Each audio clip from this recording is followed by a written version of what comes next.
nakikinig kayo sa Galing UP Berry Radyo DJ LB. Right check. Oras po natin 26 na minuto makalipas po alas 3 ng hapon. Kasama po natin ngayon live sa ating studio, live mula sa UPD to UPLB para lang sa donut ni Salamat, Jello. Ni Jello Dakmay. Sama po natin ngayon ang in-announce kanina at nakita ko rin sa si CJ para sa... Alam mo naman, siya talaga ang may gusto niyan at saka talaga parang feel niya at ipinost niya pa talaga. Oo nga. Tapos hindi niya pinopost yung actual post namin. Ini-screenshot niya. Wala tuloy analytics, walang ambag. Ang Media and Communication Office. Yes, without S yung communication because we deal about process, diba? So, yun, so... Mark Chico's office daw. Oo, sabi ni Limbay. Si Limbay kasi, grabe talaga yung si Limbay. Oy, Limbay! Joke lang. Uy, teka na para pataob yung camera natin. Alin? Kasi ginagalaw, mabigat daw sa'yo. Kamusta naman? Bilang ka naman? Oo nga. Bilang alam mo na. So, hindi ako nag-bus mula UPD hanggang UPLB. Pero salamat kay Francis sa ating safe. Nagising na lang ako, turbina na. Parang talagang, galing po tayo sa UP Diliman. Yanos ba natin dito? Siguro soon. Oo. kapag kompleto na yung pirma. Tsaka na yun. Tutuklasin natin. Wow, talaga pinagpaplanuhan yung buhay ko. Oo, syempre. Pero si Jello nga, Jello, congratulations. Nakatapos ka, sayang kung... hindi pa tapos yung thesis ni sabi ni Mama Riffy. Hindi pa matatapos. Oy, pero ang SEM nabalita ako tapos na ngayon, nabalitaan talaga. Syempre tinapos ko na rin yung SEM ko kasama ng aking mga estudyante nung Tuesday at saka nung Wednesday. Pero may mga requirements pa silang tinatapos. Si Grace ba? Grace, ito na nakuha ko na Grace. Salamat. Okay. Habang nag-uusap-usap sila, nagchichikan sila dito. Ganito pala kayo rito, no? Oo nga, ang saya. Diba? Ang saya na walang aircon. At least may aircon na yung room namin. Congratulations sa ating Jen. Kung nasan ka man ngayon.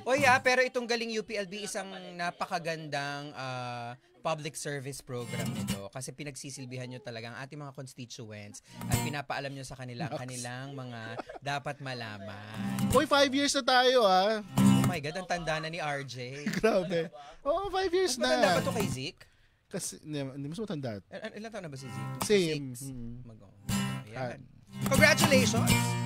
Sige, bibitinin muna natin kung ano yung i-announce ni Chico. Dito po, exclusive. Para talagang Chancellor, dito exclusive natin malalaman. Pero ngayon, habang nasa strategic planning ang OVCRE, saan nga ba sila, sabi? Somewhere. Sa malamig na lugar dyan sa may District 4. Ay meron silang iiwan na tutulkasin natin. Tungkol to sa Bakawan. Bakawan. Ano ba yun? Hindi Bakatu, Bakawan. Sige na nga, ito na ang interview ni Liana. Tama na ako with Dr. Dixon Guevania ng si Kuya Dixon. Si Kuya Dixon. Yeah, friend to. Development Center ng College of Forestry and Natural Resources. Dito lang yan sa Tuklas UPLB. Ganyan lang.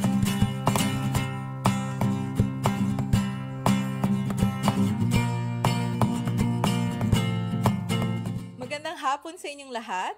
Ako si Liana at isa na namang makabuluhang talakayan ang ating inihanda ngayon sa Tuklas UPLB dahil ating pag-uusapan ang proyektong Sustainable Mangroves Through Innovations and Livelihood Enhancement Promoting Growth and Climate Resilience o SMILE Growth. Ngayong araw, makakasama natin ang project leader ng proyektong ito upang ibahagi ang kanilang mga layunin at tagumpay. Kaya huwag na nating patagalin pa, nais kong ipakilala mula sa pinakamataas na kolehiyo ng UPLB, ang College of Forestry and Natural Resources, si Professor Dixon T. Guevania mula sa Department of Social Forestry and Forest Governance. Magandang hapon, sir. Magandang hapon, Liana. Sir, simulan na natin, sir. So, inyong project nga po na Smile Growth ay pinopondohan ng Picard. So, ano po ang rasyonale ng nasabing proyekto? Well, kami ay nanggagaling doon sa realidad na maraming mga coastal communities ang may hirap at sila ay vulnerable sa maraming epekto ng climate change, kagaya ng mga bagyo, saka yung mga storm surge. At itong mga communities na ito ay umaasa sa biyaya ng dagat at gayon din ng mga bakawan na nandoon. So, aming pinag-iisipan na ang dapat maging proyekto sa kanila ay yung mga livelihood na sustainable. Sustainable in a way that ang kanilang mga ginagawa ay hindi nakakasira, bagkus nakakapagpayabong ba sa mga mangroves. So ano po ang kaugnayan ng pangangalaga sa mga bakawan sa pagpapabuti po ng kalagayan ng mga coastal communities? Ay mga coastal communities, marami dito ay masasabi natin na they live below the poverty line or along the poverty line. Kaya sila ay umaasa sa mayamang huli ng dagat at yung makikita nila ng mga pwedeng makain at maibenta, no? Na doon sa mangroves, na dito yung iba't ibang uri ng isda, mga shellfish, no? Maging minsan meron pa nga nagtatanim doon ng mga seaweeds, no? Sa gilid ng mga mangroves. So ito ay ilan lamang sa mga masasabi natin mga ecosystem goods and services.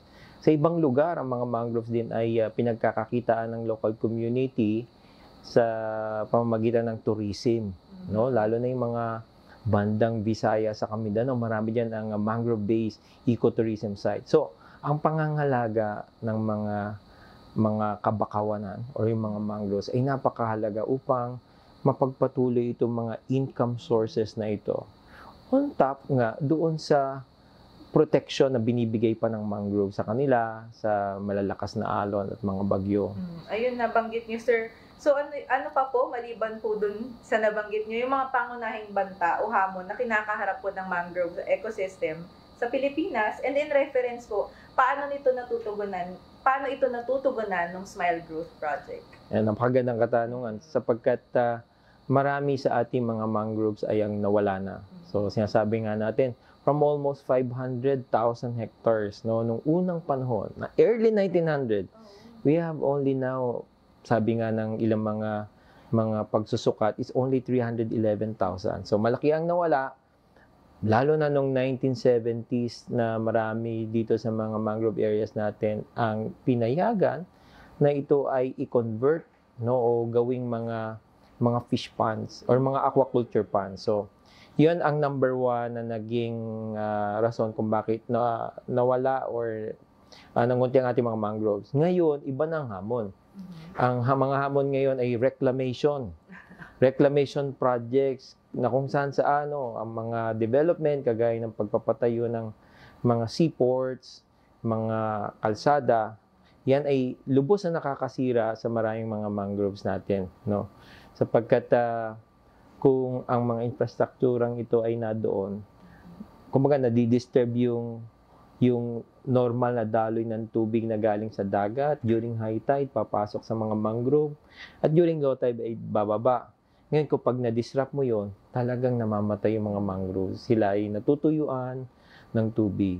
No? Bukod sa mga pagpuputol, para sa uling, at marami pang ibang mga rason. Napakarami po talaga ng challenge na kinakaharap ng mangroves ecosystem. And yung Smile Growth, sir, paano nito tinutugunan yung mga challenge po na yun?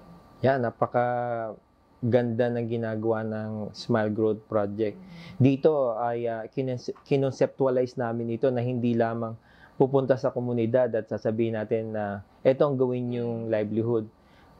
Ito'y pang 2 taon na proyekto. Sa unang taon, ito'y ibinuhos upang pag-aralan ng tinatawag na socio-ecological system.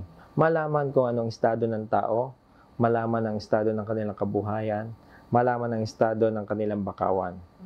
Doon natin maunawaan kung ano yung nagiging problema, kung bakit sila ay naghihirap, kung bakit ang mga mangroves ay nangungunti. Socio-ecological system. Kung meron tayong matibay, malawak na kaalaman sa estado ng komunidad at bakawan, at gayon din ang hinaharap nilang mga pagsubok na dala ng climate change, kagaya ng sea level rise. Alam nyo ba na by 2060, 2070, karamihan sa ating mga baybayin, lalo na yung sa West Coast, yan ay malulubog no, sa tubig na halos sing taas nitong ating mga tuhod. So, ano mangyayari sa mangrove? Maaaring sila ay malunod. So itong smile growth, lahat ng yon, yung mga sinasabi natin mga hazard at factors, lahat ng mga dapat alamin sa komunidad, yon ang magiging batayan upang alamin kung ano yung akma na intervention, lalo na yung livelihood. Hindi lahat ng livelihood ay tatama sa kanilang pangangailangan. At hindi lahat ng livelihood ay magiging sustainable in the future. Yeah. Kumbaga sir, may research-based at may baseline yung itong Smile Growth Project talaga. Ayun, so, yung konsepto po ng Smile Growth Project ay base po sa community-based forest management. So, maaari niyo po bang ipaliwanag ito at ang relevance po ng project po niyo na ito? And baka po pwede niyo ma-share yung mga yung munisipalidad at probinsya na natulungan na po nitong Smile Growth Project. Yeah, tama yan, Lian. Ito ay nakabase sa sinatawag na community-based forest management. At ang community-based forest management, sinasabi ng batas, particularly the Executive Order 263. Ito ang national strategy natin upang pangalagaan ng ating mga kagubatan, including mangrove. Pag sabing national strategy, kailangan involve ang community. At ang community ay hindi lamang tagatanggap ng proyekto, they are our partners. Sinasawag natin ito na stewards, katiwala, no? At ang katiwala na pwedeng pagkatiwalaan at asahan. So itong mga CBFM areas natin ito, particularly sa Quezon ito, yung aming project. Ito kumbaga ay pinag-aaralan at dito namin ipinapilot na yung konsepto ng Smile Growth ay maaring magamit sa iba pang mga baybay dagat sa bansa. So, yun, ito po ay nasa Infanta at saka sa Pagbilao, Quezon. Yeah. So, nabanggit niyo, sir, na may stewardship with the community po. So, paano po nangyayari itong participation na ito? Napakaganda katanungan sapagkat yung sinasabing stewardship, yung pagiging katiwala, no, ay mangyayari lamang kung merong tiwala ang community sa gobyerno. At ang gobyerno ay meron ding pagtitiwala na ibinibigay sa kanilang sa coastal community. And that can only happen kung nag-uusap. Kaya itong Smile Growth Project, we are looking at the model na hindi lamang ito DNR sa coastal community. Tumataya at kakibat dito ang local government. No? Kapartner din natin dito ang local SUC, particularly the Southern Luzon State University. So ito ay maraming iba't ibang mga ahensya at mga institusyon nagsasama-sama. Pero ang pinakabida dito, walang iba kundi ang local community, pati ang LGU. The sense of constituency, kailangan ng LGU, hindi lamang sila tataya dahil ang proyekto for 2 years. Dapat ang LGU matulungan ng community ipagpatuloy yung nasimulan ng Smile Growth. Kaya doon mangyayari sinatawag nating right, conscious, and committed stewardship. No, na ang community, sila ay masaya silang nakikibahagi sa plano ng gobyerno dahil nakikita nila ang kahalagahan ng mga proyektong iyon at nakikita nila ang suporta ng mga binibigay sa kanila. Maganda rin yan, sir, kasi parang meron silang sense of ownership dun sa project mismo. Tapos nabanggit niyo, sir, may sustainable factor po ito, no? Kasi isa po sa output ng Smile Growth Project is yung sustainable livelihood para po sa mga participating communities. So sa ngayon po ba, may mga nabuo na pong proposals para sa mga livelihood po na ito? Yeah. Ang modelo or yung framework na sinusundan ng Smile Growth ay hindi ito yung basta lamang maghanap nga ng livelihood na bago. Some of the livelihoods o yung kabuhayan ay ando na. Kailangan lamang buhayin at palaguin. Sapagkat maaaring may mga livelihood na napakaganda, ngunit ang community naman ay hindi handa at hindi matatag. No amount of development will happen if yun ang sitwasyon. Kaya ang Smile Growth, bukod sa inaalam namin yung possible pang livelihood, medyo ang aming direction ngayon, patibayin yung organisasyon. At mas palapitin pa ang relasyon ng local committee or people's organization with the local government. Sapagkat kapag nag-work yon, masasabi natin napakaraming opportunities ng livelihood na pwede pang explore. Isa pa na amin pong kumbaga nais mangyari sa proyektong ito na yung mga livelihood na nangyayari ngayon they're seemingly working well, pero dapat ito mas mapalawig. It's from a simple livelihood to a social enterprise. At kailangan, pag sa pagpapalawig, mas marami ang involved sa livelihood, kailangan mas marami kang miyembro. So, nandun yung organizational strengthening at membership expansion na habang ito'y lumalago rin yung kabuhayan. Then you have sustainable livelihood. In a way, it's a sustainable social enterprise. Yun. Kaya mahalaga talaga, sir, yung nasa banggit nyo nung umpisa na tiwala dun sa LGU and dun sa partnership kasi hindi magbabuy-in yung community or yung participants kung wala silang tiwala dun sa project mismo. Kung mabanggit ko lang din yung ilan sa mga masasabi nating magagandang livelihoods na doon sa aming isang site sa Infanta, na doon yung kung tawagin nila yung Nipa Nog, yung Nipa Lambanog. Napakagandang quality. Kaya nga lang, itong mga pinoproduce nilang ito na spirit ang tawag kasi doon talagang maganda yung pagka-alcohol niya, masarap ang last. Galing mismo sa Nipa, no? Isa ito sa makikita sa mga mangrove. So, yun ay actually pwede nga siyang for export quality. Kaya lang, kung maka-meet man sila ng magandang quality, yun namang supply ay hindi mamimit. Kasi kung kukunti lang yung nagpo-produce at kukunti yung membro noong organisasyon. So, yun ang mga titingnan namin. Isa pa, meron silang tourism din doon. Meron dong bat watching. So, kailangan may package din yun na ito'y pupunta ng turista, mamamasyal sa mangroves, makita nila yung napakaraming mga bats. Oo. Kailangan, sir, talaga suportahan lang, no? At mas mapalawig pa yun. Right. Tapos, ma-specialize din sila na yun yung ginagawa din nila. Maganda siya, actually, sir. Bisitahin natin yan minsan. Right. So, sa tingin niyo ba, sir, kayang i-replicate po itong Smile Growth Project sa iba pang rural coastal areas? Kung sakali, sir, meron ba kayong mga plano para dito? Yep, itong model namang ito ay hindi po inaangkin na UPLB. Ito ay sa growing model para sa ating mga kababayan. We are looking forward na unang-una i-expand ito sa dalawa naming site. Mabanggit ko lang yung isang site namin sa Pagbilao, sa kanila naman doon ay aqua silviculture. Ibig sabihin ay mga fish pond, tapos may mga mangrove silang pinangangalagaan. So, yon ang magandang mix ng sinasabi natin ng production at saka protection. Kumbaga, hindi talaga totally tatanggalin yung aqua silviculture. O yung mismo mga fish pond ay i-improve mo sa pamamagitan na meron kang pangangalagaan ng mga bakawan. Sapagkat yun din na mag-iingat sa mga fish pond na ito, sa bagyo, sa baha. So, yun yung mga model na titingnan namin. At nais namin ito, una, expand muna doon sa lugar na iyon, sa kalapit ng mga coastal municipality.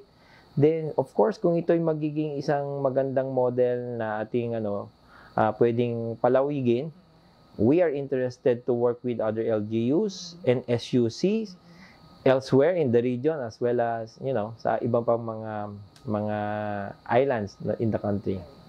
Sir, may mga nais po kayong idagdag sa ating naging usapan? Yeah, of course, nais ko lang mabigyan ng pagdidiin na kailangan natin pangalagaan ang ating mga mangroves. That's why ang UPLB, particularly ang ating Kuleo, this Center, Forestry Development Center, kami ay naroon sa pagsasaliksik, hindi lamang yung mga pwedeng magawa pa ng mga kabuhayan at pagtulong sa tao. But the mandate ng Forestry Development Center ay magbigay ng suggestion sa national government, particularly sa DNR, ng mga policies, policy recommendations, upang tunay na maging maayos ang ating pangangalaga at pagpaparami pa ng ating mga kagubatan, including the mangrove. At ito po yung aming ginagawa. At this coming June 18, kami po ay nag-iimbita rin na gagawin na po namin yung Blue Carbon Policy Forum. At nais po namin dito, makagawa po tayo ng roadmap. Paano nga ba natin lubos mapapangalagaan? Pag sabi kasing blue carbon, it includes the mangrove, the seagrass. Yan yung mga importanteng ecosystem ho natin na talagang lumalaban po sa climate change. Sila ay nag-absorb ho ng maraming carbon, yung mga carbon dioxide sa hangin na nagiging problema nga po ng ating ng daigdig ngayon, yung climate change. So, we want the Philippines to have itong sinasabi na roadmap, anong klaseng policy, anong klaseng mga priority programs sa project na kailangan natin gawin by 2030 and beyond upang tunay na mapanumbalik natin yung mabuting kalagayan ng ating mga mangroves. Napakaganda, sir. Talagang kailangan nating umattend, no? Oo. Para na rin sa kalikasan po natin. So baka, sir, may mga huli kayong mensahe o mga nais kayong batiin? Of course, binabati natin unang-una sa lahat ng ating mga kaibigan, particularly in the conservation work, no.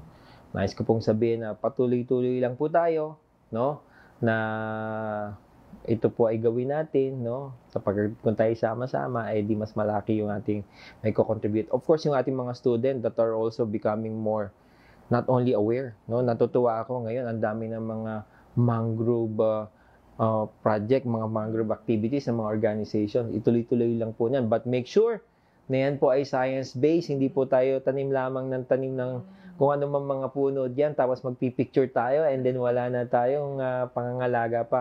You have to plant mangroves on the right way, no, the scientific way, and of course, with the right commitment. Yun ang kailangan natin gawin. Once we plant, or when we are planting, we should have that a good common vision that this will become not just a tree, but a forest. Yeah. Maraming salamat po, Sir Dixon, para sa inyong oras. Maraming salamat po sa pagbabahagi ng inyong kaalaman. Ano nangyari sa camera natin? Oo nga, parang, hindi, si Kuya Gadi kasi kanina, napalin on me sa camera. Oo, okay. Maraming salamat, Liana, sa paghahati ng ating tuklas UPLB kasama si Dr. Dixon Guevania mula sa Forestry Development Center. Hindi na tayo magko-commercial kasi ako na commercial nyo. Pero bago ka mag-commercial, may mga ang saya makitambay. Totoo pala yung pagtambay. Alam nyo, encourage natin yung mga staff natin na tumambay rito as part of our yung health and wellness lang. Parang kung gusto yung makipagkulitan. Di ba may programa kayo dating ganyan sa DZLB? Yung ano yan? Friday Madness? Ay, oo, CDC Friday Madness. Pwede naman natin ulitin yun. Pero no holds barred talaga. Parang kung ano masabi kahit yung mga taong na nasa likod lang, sina EJ, mga ganyan. Oo, pwede natin ituloy yan. Kasi part talaga yon noon ng health and wellness. Kasi talagang madness kasi naloloka na rin mga tao sa daming trabaho. So, tapos yung mga estudyante, gusto din nilang pagtawanan yung mga faculty nila, members, mga teachers. So, pinapalabas yun dyan sa lobby. Oo, yan. Abangan nyo pwede yan. natin pag-usapan. Bago mo introan si Best Friend Polly, may mga ilang paalala lang po tayo sa ating programa. Paalala mo.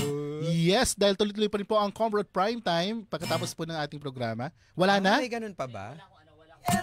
Wala okay siyang cutaway. Basta search mo sa Facebook The Comrade Primetime dahil yung mga sections nila ngayong meere nila Jen Garma at kay Ma'am Jules ang mga e-ere pa sa The Comrade Primetime. At saka nakita ko kanina sa Comrade Primetime yung dating mayor ng Bamban.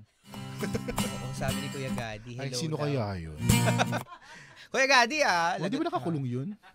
Hindi natin alam. Wala tayong narinig anyway, na balita. dahil crunch time na rin po ay ang UPLB University Library ay open until 10 p.m. today. Correct. Last day, no? Happy May birthday kay librarian Ma'am Oo, di ba? Sana naman lahat nagma-Maldives. Sarap, Jen. Aside from dun sa yung SU din, open until May 31, 24/7. At atin ang SU. Correct. At kung nais nyo po mag-donate in kind and in cash, nandiyan po sa screen para po makatulong sa ating mga isko at iska na magpupuyat this coming finals week. Bakit orange? Okay. Very TM ang ating branding. Wow, SIM card, no? Oo. Sana naman ang branding natin, VIG. Bukas, gusto nyo naman. Punta naman kayo sa Dagdag nga natin yung sa galing UPLB, yung mag-call out lang tayo ng mga... Parang doon na sa Friday Madness. Yung mga mali ang branding. Oo, yung mga mali ang branding. Sige, tuwing uuwi ako galing ng system, ay dito tayo diretso. Bukas naman, nag-invite ang mga taga-Business Affairs Office dahil meron tayong Saturday Bazaar. At meron din tayong yung... ABC Eugene, may pa-bazaar ka pala. Potion show? Potion, mga aso. Alas 7 ng alas 6 hanggang alas 12. Pero 7:30 yung start ng programa, kaya punta po kayo bukas dyan sa Park. Kasi may O Park and C Park. C Park, F Park, O Park. Oh, eto na nga po. Oh, abe. Parang talagang matutumba tayo. Okay, ito na po ang pinakawala namang kabuhay-buhay na segment ng nag-iisang pinakawalang kabuhay-buhay. Hindi, alam nyo, exciting to. Oo, kasi talaga namang ating best friend na si Polly May Valencia, originally my eatmate, ay nandito na po. At suklay na. Halika na, eatmate! Samahan mo na kami para makaalis na ako rito. Halika na. Hindi na, halika na rito. Oo. Ano bang pinagagawa nyo ni Jiggy? Oh, 1, 2, 3, magiging si Polly ako. Tink! Oh, ano nangyari?